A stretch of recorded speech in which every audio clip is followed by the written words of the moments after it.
È un viaggio meraviglioso, è una storia che racconta di questa terra meravigliosa che è il Veneto, della città più incredibile del mondo che è Venezia. Racconta così Casanova Opera Pop, il musical che Red ha ideato in questi ultimi anni trascorsi lontano dal pubblico.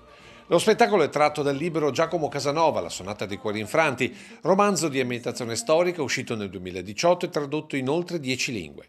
La trama parte da un Giacomo Casanova intorno ai 35 anni, al rientro dall'esilio e strenue difensore di Venezia dei giochi di potere che la vorrebbero venduta ai francesi. Come in tutti i momenti di cambiamento, il 1750 era l'inizio di una decadenza, ma come sempre la gente se ne accorge dopo dei cambiamenti e anche se era una Venezia che iniziava la sua decadenza, è comunque una Venezia festosa, una Venezia di grandi abiti, di gioia, di balli, di canti, di carnevali, di incontri amorosi proibiti e di passioni, di duelli, di intrighi politici, c'è dentro tutto.